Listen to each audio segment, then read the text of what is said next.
Welcome to True Jamaica Buzz, news and entertainment with a buzz. This one is called It Happened Again. One more student lost their life at the hands of a next student. 14-year-old girl from Denhamtown High School juke up a 12-year-old boy from the said school at about 3:20 in the evening after school was dismissed. He was rushed to KPH. However, he would later succumb to his injuries. I am going to let the superintendent from the era, Mr. Michael Phipps, explain everything in intricate details, and then I am going to give my piece. Is alleged that the female used what is regarded as a comb to inflict stab wounds to the chest of the male. He was actually taken to the Kingston Public Hospital, where he was admitted for treatment and later succumbed. We have the female now in custody at the South Camp Juvenile Center, and we are doing some investigations to clear up basically what may have transpired between both persons. So people, you heard what the Popo said. 14-year-old girl, the boy 12-year-old, his name is Omar. Some sorts of altercation. Don't know what was the motive. She used a comb, one of those combs with like an ice pick at the end of it. So you know that that comb is not only used to comb the hair, but for some sorts of weapon. Don't know the mindset of this young girl, so therefore I cannot say. But we know that children are taking all sorts of weapons to school, whether they are going to be the aggressor or just defending themselves. It seems as if these schools have become more like some sorts of prison institution rather than educational institution. And we can't blame the school. We have to blame the parents. We have to blame mostly the environment in which these children are brought up in. A lot of these pitney, them go to school to be mischievous. A lot of them go and them tease and them tarn people and them pick on people and they be bullies. Sometimes the person retaliates, and I am not going to say it is justified whenever you use any sorts of comb and inflict any sorts of wound upon anybody. But me just say, if people keep taunting you, people keep bullying you, you are going to resort sometimes to the worstest extent. Maybe that is the case. So at the end of the day, we see that two families are negatively affected. One family lost a son, and the next family, their daughter is locked up in some sorts of juvenile institution on South Camp Road. So at the end of the day, we have to remember that certain things are instilled in our children based on what they see in their environment. Them get up every day and see the person down at the lane a fight and a cuss and send this one up under their mother. They think that aggression is the only sorts of way in which you can resolve any sorts of problem that you have. They see the same thing at home. Sometimes they come from dysfunctional home. Sometimes they come from good home. Sometimes it is peer pressure being other students out there that they are trying to impress. Sometimes they are influenced by dancehall artists, by TikTokers.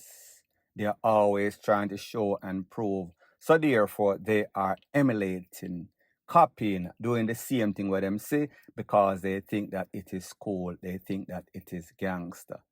Until it leads them to a bad place, in the graveyard or in the big yard. In this case, that is the case. Tragic, tragic, tragic. Point blank and period. So the next thing that is popping in the news is that controversial takeaway by two officers of 3 youths about Saturday morning, 2 a.m. or so. Based on what the Popo said, it was some sort of shootout. However, after thorough investigation, video evidence that was obtained by Indicom by premises close by to where the pie out allegedly took place, they realized that what the Popo said was not necessarily so. The Popo were then charged for those 3 counts, carrying some sorts of firearm to the scene of the crime, lying to the commissioner of Popo. Well, people, some people are in defense, some people are pro, some people are con. I want you to listen to what a man has to say, a security guard, as it pertains to this that has been going on for years and decades. We hear the same cliche script. The po came under fire, returned fire. After the smoke cleared, the victims or the suspects were seen laying in a pool of blood. X amount of firearms were found. This is my disclaimer. I do not agree with everything that this man is going to say in this video. He is speaking for himself. So therefore, don't judge me by what he says. I agree with some things I definitely don't agree with. Take a listen, take a look to exactly what he has to say, and then I'll give my piece. You know, I see a video on YouTube where some police are killed 3 youth. Jagad no brother. Jagad no brother. I tell you no brother. The police them wicked and gunman. The police them more terrible and gunman. You know why? The gunman just come on the corner. And who dead and who live and then ready and then gone. Them a police are hold your first in a brother. Search you, interrogate you and brother. And since that's a clean and they look away there in a brother. And then kill you in a brother. Jesus Christ, God Almighty, and then them a go for gun, I come plant gun pan the scene, say I shoot out. Them the story that we know we are going for donkey years from my granny was a boy. Trust me, them they sitting there going in a brother. And I said those story them a come back with, you know. I look at things that people can't have camera each up in a certain place or people can hide and video them bombigos in a brother. I tell you, say terrible man. Me say terrible man. It's certain thing when me I say. Illegal possession of a firearm can give you 15 years in a prison. Okay? Some police, now no time for go to court. So they will just shoot you, you have a firearm. All we need one brand new plastic bag when you pull it, you're still with dead feet. The question when me ask and then look away then. Isn't it a right for a man defend himself? Number one priority, number one rule that in a life, for defend himself. Because if a youth have a gun and the police are coming and no more dead, I don't know where youth are going to do. Tell me now, where you for do? In that way, gun the police or kill him. In run the gun the police or kill him, or where him for do? Him or dead, so where him for do? Where him for do? Somebody need to answer that question, because I can't tell him where him for do. Where him for do? So again, this is my disclaimer. That man is speaking for himself. He does not represent my channel or represent my views on the situation. Some things he say, I might agree with him.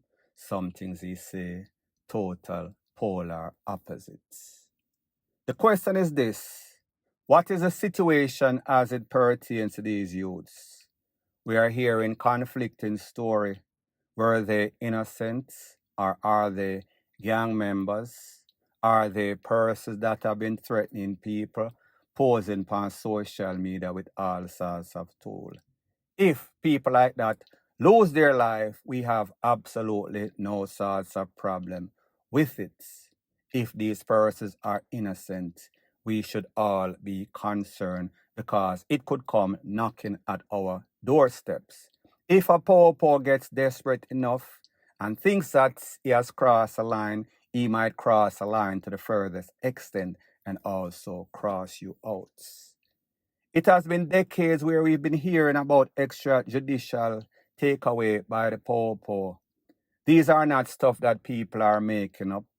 And because back in the past, when we were not living in an information age, then they could probably get away with it.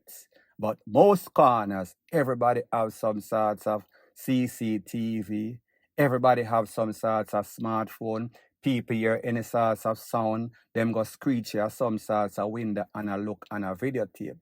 So chances of you getting away with these extrajudicial are not going to happen like they did back in the past.